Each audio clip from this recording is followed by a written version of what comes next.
Hello, everyone. My name is Jen Pryor, and I am an instructor and the program director for the Virginia Commonwealth University Department of Gerontology. The focus of this little lesson is the importance of maintaining social connectedness in long-term care settings during the COVID-19 pandemic.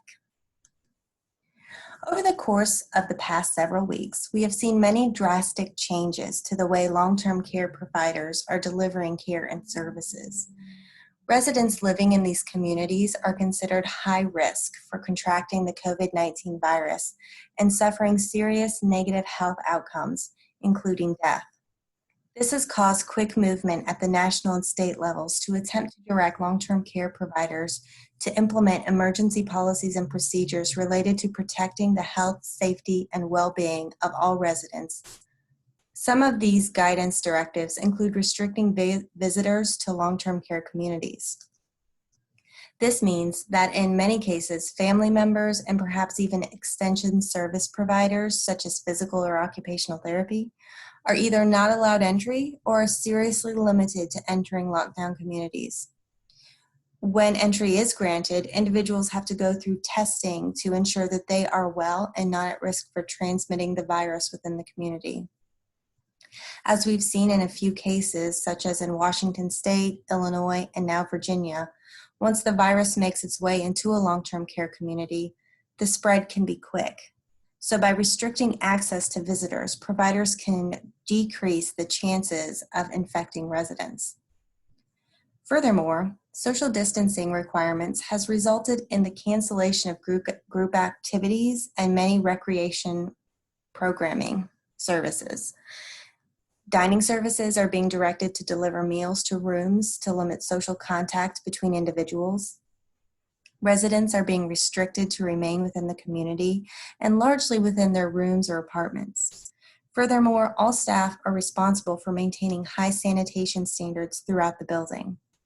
In many cases, this has resulted in the depletion of supplies necessary for cleaning and the protection of staff and residents. There has been a huge shift in focus on maintaining physical health as a result of this outbreak, and this is truly an important focus. However, maintaining social connection with others is equally important to the health and well-being of all people.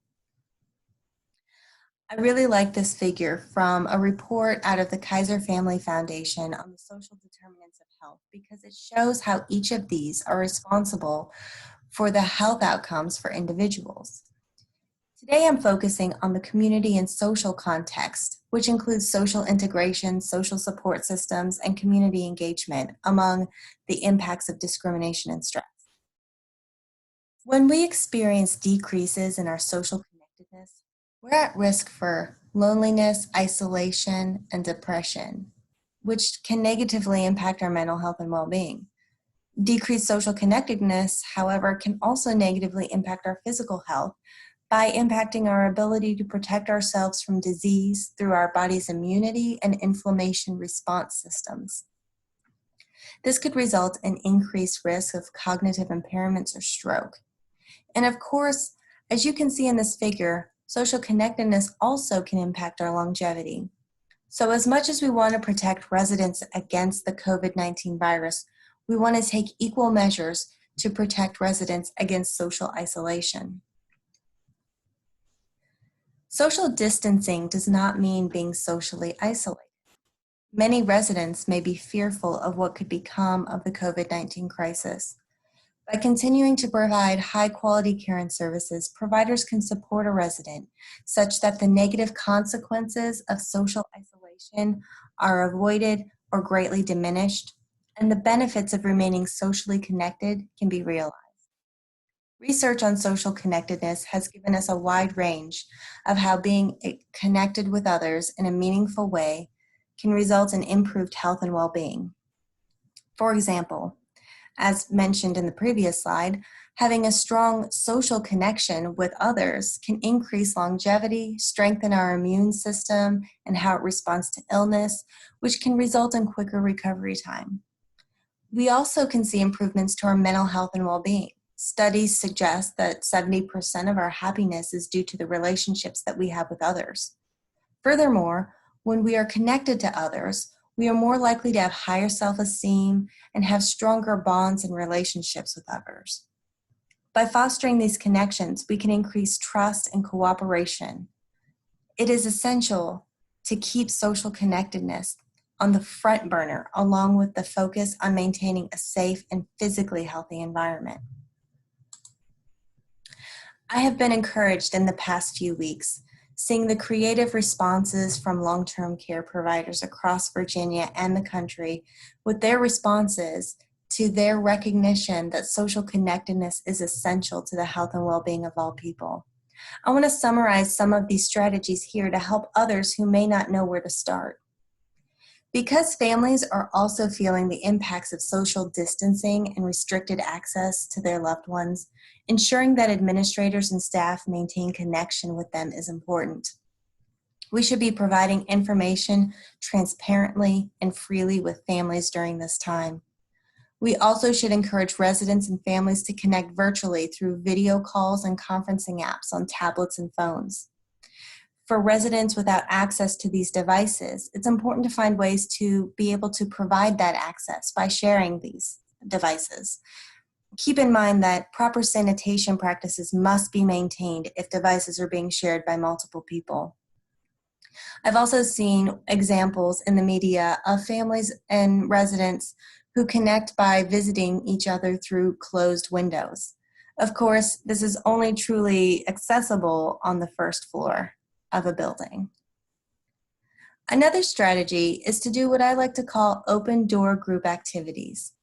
In these scenarios, residents sit in the entryways to their rooms or apartments and participate in group games such as bingo or trivia. They can also do seated exercise and participate in musical activities. Staff would utilize the hallway space in these scenarios to facilitate these types of activities. I am sure that there are many things that you can all think of that would be safe to do using this format. I've also seen many communities posting their address to encourage individuals from the wider community to write letters that are then shared with residents. In many cases, children who are at home from school have written letters and made artwork to send to residents in long-term care communities. This is a great way to integrate the wider community back into the day-to-day lives of residents. Also, do not underestimate the power of individual social visits and activity planning. Find out from residents how they would like to maintain their social connection, activity, and recreation during this time.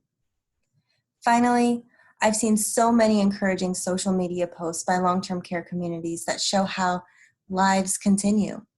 The pictures and stories that are shared show individuals and communities that are making the best of their situation. They show how they are continuing to positively impact the health and well-being of all individuals. They show that although we are in stressful times, there is still hope, laughter, fun, and excitement that can be experienced. They show that we can be okay if we just get creative. I want to thank you all for watching this short lesson, and I would love to hear how you are all remaining socially connected.